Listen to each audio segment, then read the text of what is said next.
the blue castle. Breakfast was always the same. Oatmeal porridge, which Valancy loathed, toast and tea, and 1 teaspoonful of marmalade. Mrs. Frederick thought 2 teaspoonfuls extravagant, but that did not matter to Valancy, who hated marmalade too. The chilly, gloomy little dining room was chillier and gloomier than usual. The rain streamed down outside the window. Departed Stirlings in atrocious gilt frames, wider than the pictures, glowered down from the walls. And yet Cousin Stickles wished Valancy many happy returns of the day. "Sit up straight, Doss," was all her mother said. Valancy sat up straight. She talked to her mother and Cousin Stickles of the things they always talked of. She never wondered what would happen if she tried to talk of something else. She knew. Therefore she never did it. Mrs. Frederick was offended with Providence for sending a rainy day when she wanted to go to a picnic. So she ate her breakfast in a sulky silence, for which Valancy was rather grateful. But Christine Stickles whined endlessly on as usual, complaining about everything: the weather, the leak in the pantry, the price of oatmeal and butter. Valancy felt at once she had buttered her toast too lavishly, the epidemic of mumps in Deerwood. "Doss will be sure to catch them," she foreboded. "Doss must not go where she is likely to catch mumps," said Mrs. Frederick shortly. Valancy had never had mumps, or whooping cough, or chicken pox, or measles, or anything she should have had, nothing but horrible colds every winter. Doss's winter colds were a sort of tradition in the family. Nothing, it seemed, could prevent her from catching them. Mrs. Frederick and Cousin Stickles did their heroic best. One winter they kept Valancy housed up from November to May in the warm sitting room. She was not even allowed to go to church, and Valancy took cold after cold and ended up with bronchitis in June. "None of my family were ever like that," said Mrs. Frederick, implying that it must be a Stirling tendency. "The Stirlings seldom take colds," said Cousin Stickles resentfully. She had been a Stirling. "I think," said Mrs. Frederick, "that if a person makes up her mind not to have colds, she will not have colds." So that was the trouble.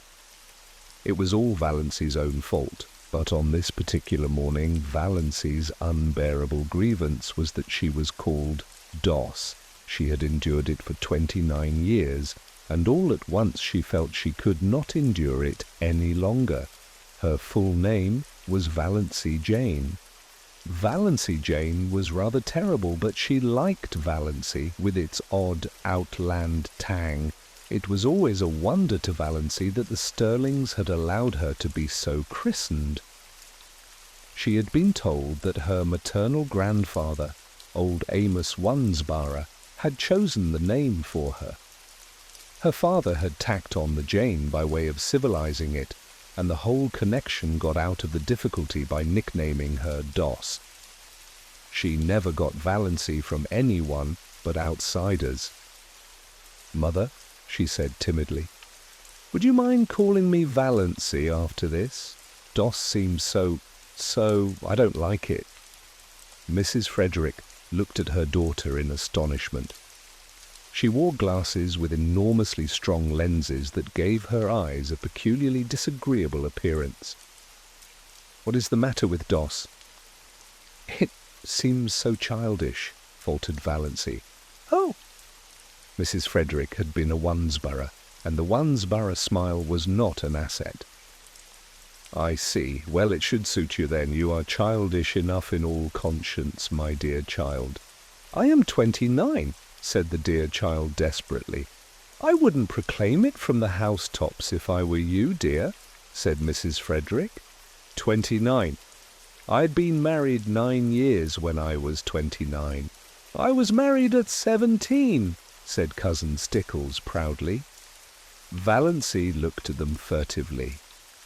Mrs. Frederick, except for those terrible glasses and the hooked nose that made her look more like a parrot than a parrot itself could look, was not ill-looking.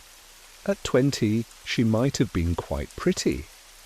But Cousin Stickles, and yet Christine Stickles, had once been desirable in some man's eyes. Valancy felt that Cousin Stickles, with her broad, flat, wrinkled face, a mole right on the end of her dumpy nose, bristling hairs on her chin, wrinkled yellow neck, pale, protruding eyes, and thin, puckered mouth, had yet this advantage over her, this right to look down on her. And even yet Cousin Stickles was necessary to Mrs. Frederick. Valancy wondered pitifully what it would be like to be wanted by someone, needed by someone. No one in the whole world needed her, or would miss anything from life if she dropped suddenly out of it. She was a disappointment to her mother. No one loved her. She had never so much as had a girlfriend. "I haven't even a gift for friendship," she had once admitted to herself pitifully. "Doss, you haven't eaten your crusts," said Mrs. Frederick rebukingly. It rained all the forenoon without cessation. Valancy pieced a quilt. Valancy hated piecing quilts, and there was no need of it. The house was full of quilts. There were 3 big chests packed with quilts in the attic. Mrs. Frederick had begun storing away quilts when Valancy was 17, and she kept on storing them, though it did not seem likely that Valancy would ever need them. But Valancy must be at work, and fancy work materials were too expensive. Idleness was a cardinal sin in the Stirling household. When Valancy had been a child, she had been made to write down every night, in a small, hated, black notebook, all the minutes she had spent in idleness that day. On Sundays her mother made her tot them up and pray over them. On this particular forenoon of this day of destiny, Valancy spent only 10 minutes in idleness. At least, Mrs. Frederick and Cousin Stickles would have called it idleness. She went to her room to get a better thimble, and she opened Thistle Harvest guiltily at random. "The woods are so human," wrote John Foster, "that to know them one must live with them. An occasional saunter through them, keeping to the well-trodden paths, will never admit us to their intimacy. If we wish to be friends, we must seek them out and win them by frequent reverent visits at all hours, by morning, by noon, and by night, and at all seasons, in spring, in summer, in autumn, in winter. Otherwise we can never really know them, and any pretense we may make to the contrary will never impose on them. They have their own effective way of keeping aliens at a distance and shutting their hearts to mere casual sightseers. It is of no use to seek the woods from any motive except sheer love of them. They will find us out at once and hide all their sweet old-world secrets from us. But if they know we come to them because we love them, they will be very kind to us and give us such treasures of beauty and delight as are not bought or sold in any marketplace. For the woods, when they give at all, give unstintedly and hold nothing back from their true worshippers. We must go to them lovingly, humbly, patiently, watchfully, and we shall learn what poignant loveliness lurks in the wild places and silent intervals, lying under starshine and sunset, what cadences of unearthly music are harped on aged pine boughs or crooned in copses of fir, what delicate savours exhale from mosses and ferns in sunny corners or on damp brooklands, what dreams and myths and legends of an older time haunt them. Then the immortal heart of the woods will beat against ours, and its subtle life will steal into our veins and make us its own forever, so that no matter where we go or how widely we wander, we shall yet be drawn back to the forest to find our most enduring kinship. "Doss," called her mother from the hall below, "what are you doing all by yourself in that room?" Valancy dropped Thistle Harvest like a hot coal and fled downstairs to her patches. But she felt the strange exhilaration of spirit that always came momentarily to her when she dipped into one of John Foster's books. Valancy did not know much about woods, except the haunted groves of oak and pine around her blue castle. But she had always secretly hankered after them, and a Foster book about woods was the next best thing to the woods themselves. At noon it stopped raining, but the sun did not come out until 3. Then Valancy timidly said she thought she would go uptown. "What do you want to go uptown for?" demanded her mother. "I want to get a book from the library." "You got a book from the library only last week."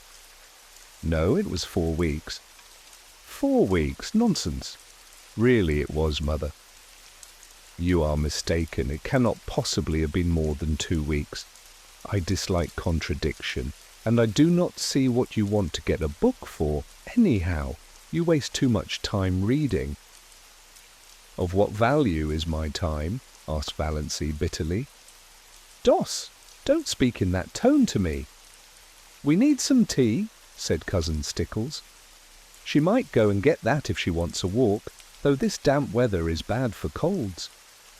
They argued the matter for 10 minutes longer, and finally Mrs. Frederick agreed, rather grudgingly, that Valancy might go.